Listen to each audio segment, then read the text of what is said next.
Hello everyone, how are you? Before we begin this incredible day that we've all been waiting for, I'd like to introduce Aunty Jenny Thomsen to give us a welcome to country, then I'll introduce myself to you. Thank God for the riders to explain what's going on, our human condition, and where we're living and where we're belonging to. So thank you, and I'd like to pay my respects to our elders, past and present, and emerging leaders, young leaders coming up, will become elders one day. So have a beautiful day.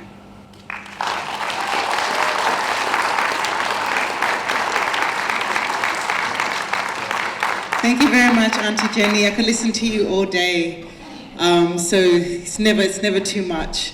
I'd like to also acknowledge that today's Addi Road Riders Festival Inner Worlds is taking place on Gadigal land. It's taking place on stolen land, and I'd like to pay my respects to the elders, past, present, and emerging. Sovereignty was never ceded, always was, always will be Aboriginal land. My name is Kween G, and I'll be your MC. So we're going to be hanging out today, and since Aunty Jenny has given us a welcome, we must all feel at home and feel comfortable, and we're going to hear so much today, authors, music writers, songwriters. The program today is incredible. So I am going to introduce now the CEO of Addi Road Centre and the artistic directors of the festival. Rosanna, Barbero, please come too. Thank you very much, Queen. Queen's also the chair of the Addi Road Community Centre, so we're very lucky to have such calibre. I won't say too much other than welcome and thank you, because it's your participation in many ways that allows us to do this. Addi Road is a big community centre, and sometimes it's both a burden and a privilege to work here. A privilege because of events like today, and a privilege because of the economic and environmental and social justice programs that we run, and of course our vibrant arts and cultural programs. And the burden is of course this infrastructure that we inherited in 1976, and it's crumbling around us because we don't get any government funding, which pisses us off. So our arts and cultural programs is part of the stories that we heard today that we need to tell. The stories of inequality, the stories of triumph over adversaries, the stories of the food relief, and the stories of the elderly, and the stories of our multicultural communities, and all the magnificent ways that everyone comes together and tells those stories. I would like to introduce two people that have put together this extraordinary program.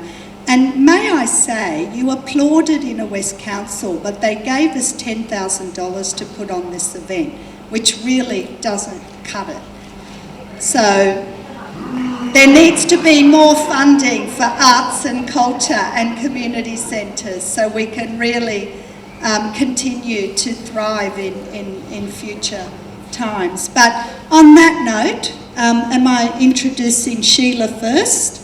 So Sheila Ngoc Pham is an incredible writer, an academic and a social commentator, and Sheila's now been involved with, this is the third Writers' Festival that we've had here at Addi Road, and Sheila and Mark together have always, I don't know how they do it, but they just always manage to bring together the most exceptional and extraordinary group of creatives, and I'm going to let Sheila talk to you about that. So thank you, Sheila. Thanks, Rosanna. I'll keep it really brief because we are running a bit over time now, but just thank you so much, Aunty Jenny earlier, for the welcome to country, and thank you all for being here.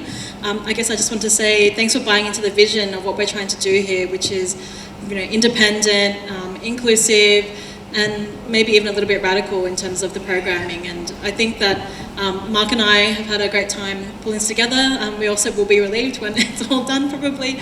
But yeah, I think we've had a really, really fulfilling time, I think, being able to bring all these different voices together from different walks of life. And I guess that's all I want to say, really. I said, so thank you. Enjoy the day.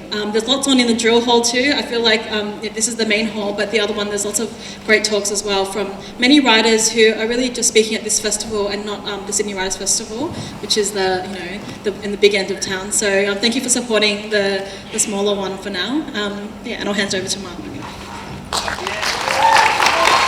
Thanks. Thanks everyone for coming. As Kween G said, we've got the other hall as well, Hut 8, the drill hall, operating at the same time, so please wander over and have a look and enjoy the road arcade of literary fun and whatever else is going on over there, from coffee to food. So the whole thing's kind of got two centres of gravity. This is our 3rd birthday. As has been noted, the festival's totally independent. Addison Road Community Organisation in particular has driven the whole thing. Rosanna and the whole team here, the staff, the volunteers who come from the community are really the foundation. Without them, we just could not do it, because as you said, we've got a tiny amount of funding, but the costs on top of that are exponential. Why does a community centre invest in that way? Partly because we see the long-term possibilities of the festival, which is growing year by year, even at this early stage. On top of that, we believe in the importance of voice in the community and trying to allow voices that might not get a chance, or that have been overlooked, or that have been forgotten, or that deserve a push, a go in this sort of space, and to kind of create more of a healthy social and cultural ecology.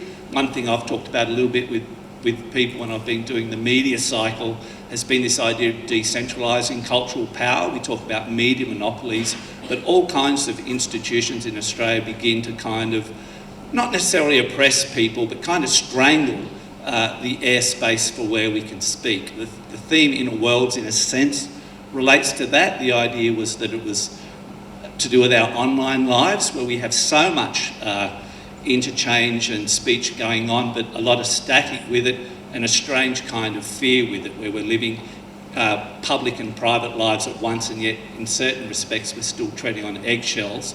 And it's writers and storytellers, musicians, spoken word artists who go in deeper, who go in harder, who sometimes go in darker, and who present challenges to us over time and through the penetration of their thinking to take us somewhere more interesting, more exciting, to confront us, and also to maybe liberate us a little. And just on a little sort of practical note, you can see the spaces here and over at Hut 8 are on the sort of rawer, rougher side, because we're active, we're sort of making do with very limited funds.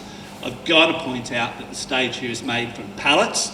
These pallets are usually what we get all the food that you can see stacked behind there delivered on.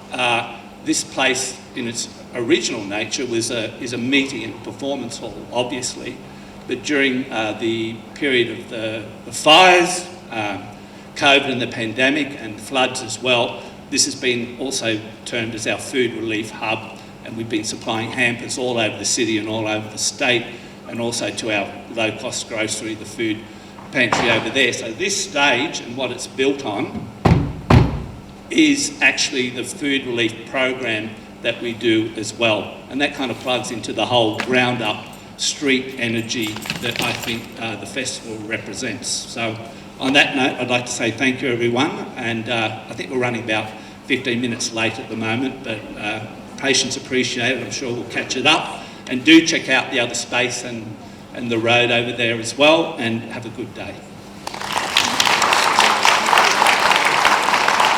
Thank you so much. Thank you, Mark.